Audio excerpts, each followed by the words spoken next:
Bonjour et bienvenue. Aujourd'hui, petite vidéo spéciale. Ouais. Parce que bon, ça fait quelque temps déjà, on a perdu un petit peu le rythme, on n'est plus aussi régulier. Il s'est passé beaucoup de trucs, on va dire qu'on souffre nous aussi de la canicule, surtout au niveau du setup qui est assez particulier. Là même on a le ventilo avec nous voilà. parce qu'on n'a pas le choix, sinon on crève de chaud. Et donc oui, il s'est passé beaucoup de choses. Donc la canicule, donc on est revenu de Japan Expo déjà début juillet, on a pu sortir une ou deux vidéos depuis. Et voilà, il n'y a pas eu beaucoup de contenu courant du mois de juillet, on en est désolé évidemment. Mais il y a une bonne nouvelle, parce que on a quand même fait le nécessaire, et enfin, on est fibré. Eh oui, avec une très belle fibre, pas n'importe laquelle, une fibre de qualité. On a fait les travaux qu'il fallait, etc. C'était assez fastidieux, mais on en est venu à bout un petit peu comme un final boss de RPG. Hein. Et du coup, maintenant on peut profiter de la fibre et surtout uploader à un rythme absolument démentiel des vidéos. C'est incroyable. Bon, par contre, ça veut pas dire qu'il y aura plus de vidéos parce que ça reste quand même difficile d'en produire. Enfin, là on est dans le sud de la France, donc je vous laisse imaginer. Il fait les après-midi, il fait en moyenne 36-37 degrés, donc c'est... Et même en soirée, voire même la nuit, enfin voilà. Mais ça ne veut pas dire qu'on ne vous prépare rien. On a quand même beaucoup de choses à vous proposer, on va le proposer au fur et à mesure. Et je vous prépare également une très grosse vidéo review qui arrivera normalement au courant du mois d'août. Bon, évidemment, cette vidéo, ce n'est pas que pour vous dire ça.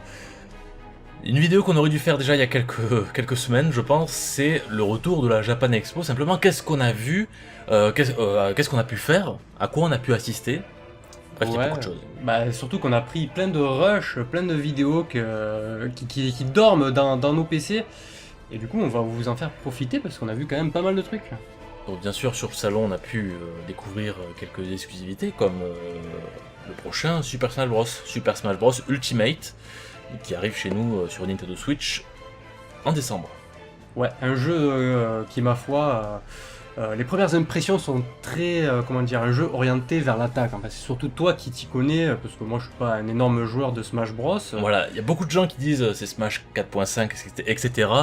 Évidemment, le feeling reste le même, mais le truc c'est que le feeling de Smash n'a jamais vraiment changé sa recette, c'est toujours le même gameplay. Mais de toute façon, le débat est un peu futile, on s'en fout. Hein, voilà, c'est qu'on s'en fout.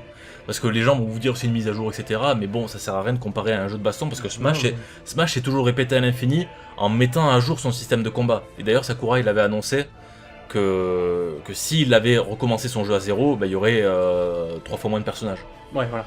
Sinon oui, on a pu donc tester les nouveaux personnages, on a vu que le feeling était un petit peu différent. D'ailleurs, il y a des choses qui sont même vachement bizarres. Parfois, on a du mal vraiment à savoir où on est. Bon, c'était déjà le cas dans les épisodes précédents, mais par exemple, quand tu te fais éjecter par l'adversaire, tu pars super vite, mais même quand t'as pas beaucoup de pourcents, en fait ton personnage il part super vite, mais pas très loin. Mais pas très loin. En fait, il s'arrête direct, ça fait... C'est bizarre, alors qu'avant ça faisait genre gravité lunaire quoi. C'est vrai qu'il y a un petit moment d'adaptation par rapport à ça, par moment, alors c'était à 4, hein, donc c'est un petit peu le bordel, surtout avec les objets etc. Ben, attends, première Pokéball, t'as le Pokémon légendaire qui prend tout l'écran, voilà. Bah, c'était un petit peu le bordel, des fois on perdait un petit peu son personnage de vue, etc. Et puis voilà, c'est en tout cas, on a fait plusieurs parties, hein, 3 ou 4, je crois qu'on a même un petit peu grugé le stand, ils sont pas aperçus qu'on avait joué, qu'on avait fait aussi vite pour faire ces parties. Ensuite, sur le stand de Square Enix, on a pu tester Kingdom Hearts 3. Enfin, il arrive. Donc il arrive début de l'année prochaine, au mois de janvier. Ça y est, Kingdom Hearts 3 est là. Et on a pu le tester donc au travers d'une démo. D'ailleurs, toi, t'as totalement grugé. Non, encore une fois. Mais c'est pas fait exprès parce qu'en fait, on avait le droit à faire une seule démo. Il y a 2 démos disponibles. En fait, il y avait 2 niveaux. Voilà. Il y avait 2 niveaux. On avait le droit de choisir qu'un seul. En fait, j'ai fait le premier, mais je l'ai fini tellement vite le truc. Il y avait pas de cinématique ni rien. Que je me suis dit, bah, je continue. Enfin, je sais pas, il y a des gens qui sont là depuis un quart d'heure avec ça. Voilà. J'ai fait le deuxième. Mais... Le premier, c'est le combat contre Titan dans le monde d'Hercule. Et le deuxième, c'est le monde de Toy Story qui était un petit peu plus long, il y avait pas mal de cinématiques. Énormément de cinématiques. Enfin, il y en a 2, mais elles sont très très longues. Hein. Ouais, elles sont assez longues. Moins une dizaine de minutes. J'ai beaucoup aimé d'ailleurs la mise en scène des cinématiques. D'ailleurs, le petit dinosaure de Toy Story qui a l'air de connaître Sora et ses amis, qui dit ah bah j'ai joué à votre jeu. Voilà, j'ai joué à votre jeu et je suis bloqué à Bahamut, je suis level 60, tout ça. Voilà, un petit brisage de 4ème mur. Ouais, voilà, c'est assez marrant. Ouais, j'ai trouvé ça assez marrant. Et bon, après le jeu, il est super beau. Là, franchement, tu vois le monde de Toy Story, mais tu te dis, mais c'est le dessin animé de Pixar, quoi. Ouais, c'est tellement proche visuellement, c'est beau à pleurer. C'est exactement ça, on peut voir les trailers qui tournent en fond, etc. Avec la Reine des Neiges, c'est pareil, c'est la même impression. On a l'impression de retrouver exactement les films de Pixar, etc. Déjà à ce niveau-là, on est gâtés, hein, ils ont peaufiné leur jeu, hein, on va pas se plaindre de ça. Et puis au niveau du gameplay, c'est assez marrant, il y a plusieurs phases qui s'enchaînent, on a la phase classique, les combats, etc. avec ce mode action RPG tout simplement. Et puis cette phase où tu rentres dans un robot, et tu es en vue FPS, tu as des coups de poing, tu peux tirer, etc. C'est très nerveux, ça rappelle un petit peu les Quake, les trucs comme ça. Enfin, moi en tout cas, ça me... Peut-être les gens vont s'offusquer, non, ça n'a rien à voir. Mais ok, mais moi ça me rappelait ce feeling un petit peu très nerveux, où on tirait dans tous les sens et tout.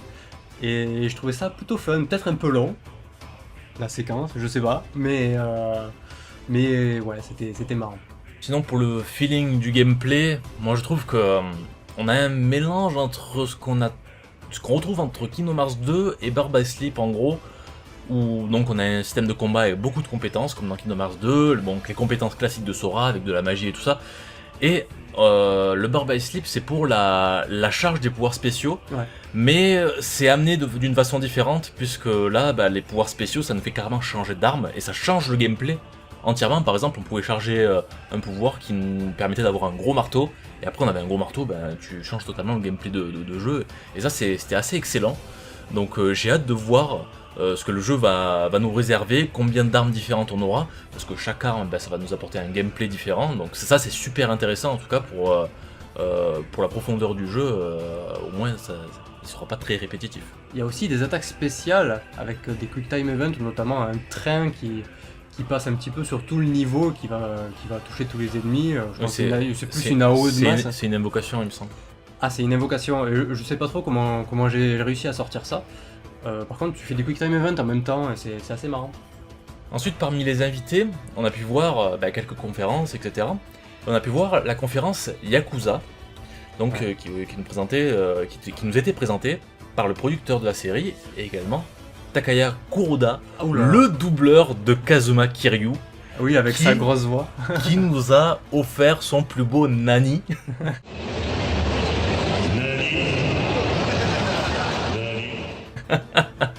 Ouais, on a pris des rushs, on va vous montrer les vidéos. Il a fait aussi le Omae wa mo Shindeiru de Ken.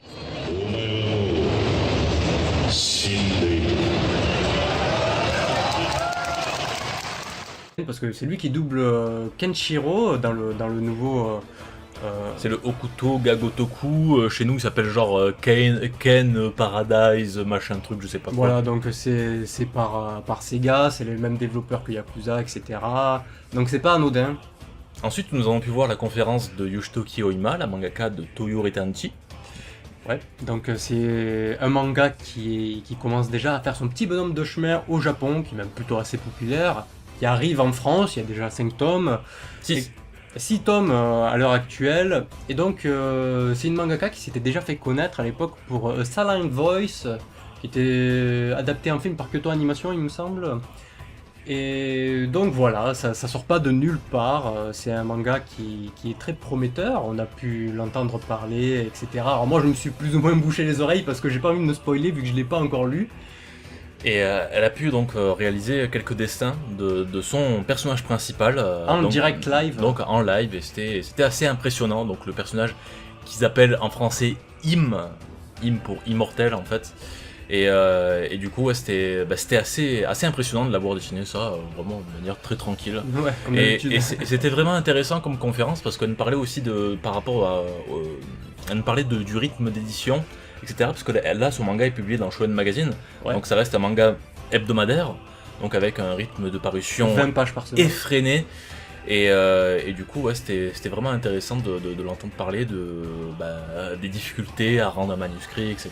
Bref, mais elle avait l'air de faire son dessin tranquillement, tout en s'exprimant sur le sujet. Bon, la vidéo est déjà sortie, on a pu également voir le film My Hero Academia, qui a été diffusé en avant-première. Alors, on va plutôt parler des conditions, parce que bon, la vidéo existe déjà, on a déjà notre critique sur le film, mais c'est juste que bon, il y avait énormément de monde, ils nous ont fait attendre pendant au moins 1h30, D'ailleurs, il y avait le match de la France à ce moment-là, c'était l'enfer pour rentrer dans la salle, et en plus on n'était même pas assis sur des chaises, on était assis par terre. Non, on va pas se plaindre non plus, parce qu'on était quand même des milliers. Oui, bien sûr, on était plus de 2000, ça c'est sûr, parce qu'on a nos billets c'était dans les 2000 déjà. Mais même assis par terre, je veux dire, on avait le champ dégagé, il y avait personne qui gênait devant, donc on a pu quand même profiter du film. Et au début, donc, avant le lancement du film, il y avait le producteur de chez Bones qui a fait un petit discours avec une traduction très approximative. On se souviendra notamment, je pense que ceux qui étaient là se souviendront bien évidemment du fameux plustra. Oui, pour traduire le plus ultra, la traductrice avait un petit peu de mal. Elle connaissait certainement pas, on va pas lui en vouloir non plus. Bien sûr. Elle a traduit par plustra. Ouais, plus ultra, elle a traduit par le plustra. Mais bon bref, c'est la petite parenthèse. On vous invite à aller voir la vidéo évidemment, pour connaître notre avis dessus, sans spoil. Sinon sur le salon il y avait une petite exposition, le studio Xebec nous apprenait comment on fait un animé. Alors nous, on venait de sortir justement d'une production Xebec, c'était l'épisode 10 de Fullmetal Panic saison 4. Ouais, on va dire que les conditions étaient bien remplies pour pas apprécier du tout l'attraction proposée. Voilà, mais ça va parce que la production qui était montrée dedans, c'était quand même Yamato, et Yamato c'est quand même du très très lourd au niveau production et animation. Et c'était plutôt intéressant, on nous expliquait, au fur et à mesure de la visite en fait, on nous expliquait comment était créé un animé, comment ça se faisait étape par étape. Et vraiment, c'est quelque chose d'assez intéressant à voir, voilà, mais sans être non plus transcendant. Et donc, comme à son habitude, la Japan Expo a eu son lot de concerts, et nous, on n'y a pas réchappé, on y va à chaque fois. Pas toutes les années, parce qu'on n'est pas allé toutes les années à la Japan Expo, mais à chaque fois qu'on y va, on assiste au concert. C'est obligatoire. Et surtout que là, donc en termes d'artistes d'animé, parce que bon, le reste, ça ne t'intéresse pas vraiment. Oui, on va pas aller voir la K-pop non plus, voilà. Faut pas déconner. Du coup, il y avait Yoko Takahashi, la chanteuse des génériques d'Evangelion.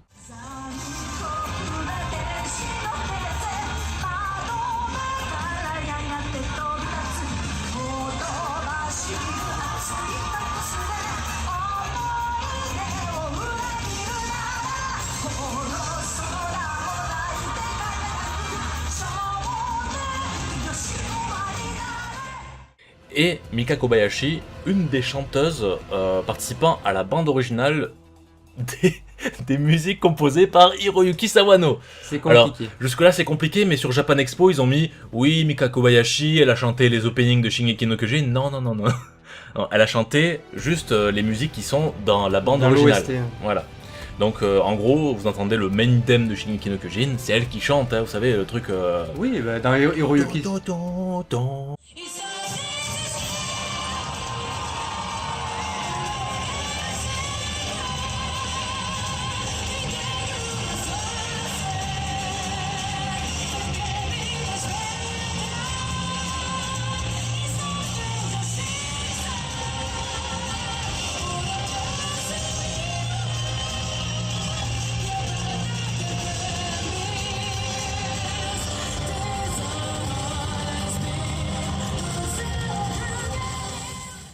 Voilà, Hiroyuki Sawano, il a la particularité d'avoir beaucoup de chanteuses, de rappeurs, de chanteurs, etc.